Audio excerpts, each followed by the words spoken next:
remarks. If you're at home and you're a nurse or you're a doctor and you're running out of supplies, there's a lot of money in this bill that will help you. We just need to pass the damn bill.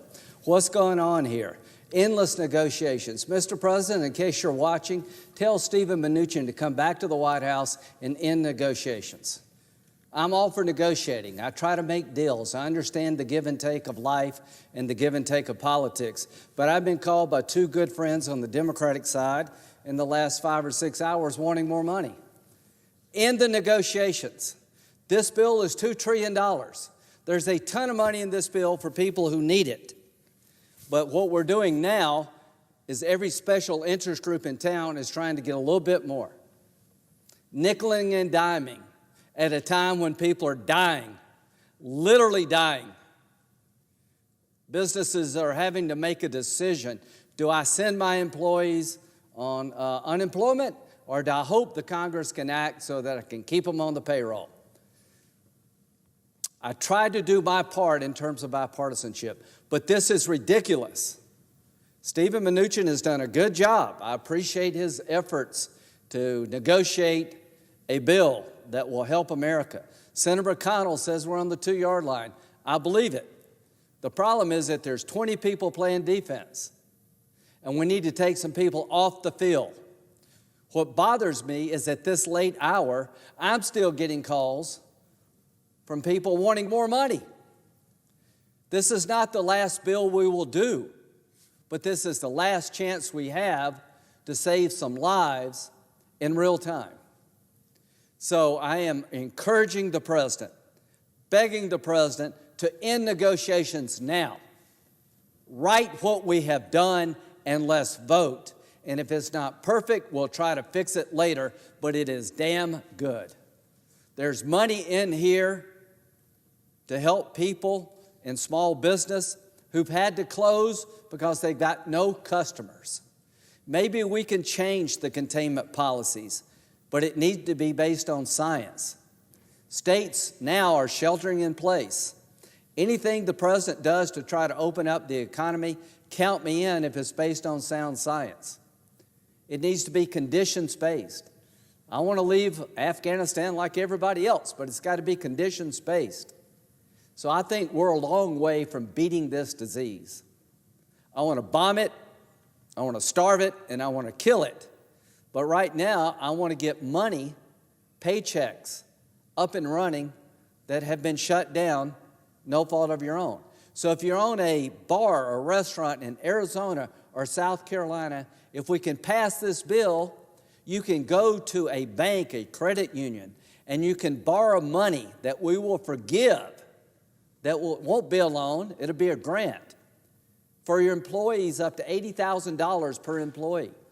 You can borrow money, which will become a grant, to pay the rent. We just need to pass the bill. If you're on unemployment in South Carolina, the most you can get is $326 a week. We add $600 to that if we can pass this bill. To the hospitals on the front line, there's a ton of money to help you with supply shortages on the medical side. To the nurses and doctors, there's money there for you. Elective surgery has been banned in some states. That loss of revenue. We need to help hospitals who are losing revenue. It's all in the bill. If you have student loan debt, we defer all payments. I think to October, can't remember, it's in there. That's good for you. It takes one rock out of your sack that you got to carry. It relieves your burden. Pass the damn bill. Stop negotiating. Enough is enough. This has been going on for 2 days. Like everybody else in the country, I have lost my patience with the political process. We're being nickeled and dimed now. The big stuff we've got pretty well right. And if it's not perfect, we can fix it later, but we need to vote tonight. And the reason I'm on the floor is because I've been called by 2 Democratic colleagues in the last 5 or 6 hours wanting more money. The store is closed. Mr. President, end negotiations. Require us to vote. Draft the bill. Do it tonight. There's $10 billion in this bill.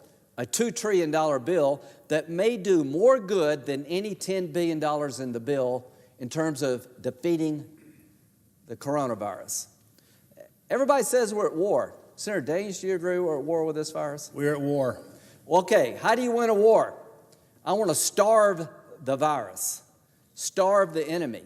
If we will practice good containment policy and stop going to the beaches and interacting with each other in an irresponsible way, we'll starve the virus because it needs human transmission to survive. So containment policies, well practiced, will starve the virus. Therapies bomb the virus.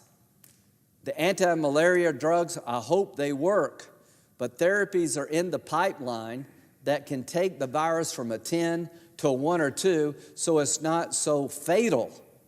Bombing the virus is therapeutic drugs that lessen the mortality rates.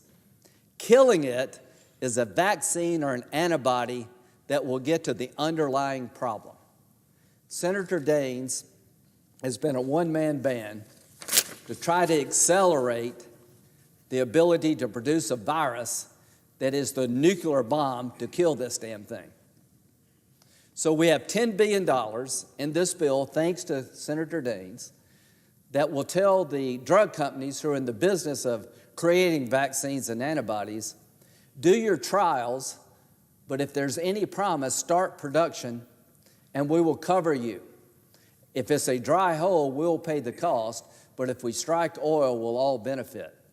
That $10 billion is going to allow drug companies who are in the virus destruction business, creating vaccines and antibodies, money to start production of anything that is promising, a dual system.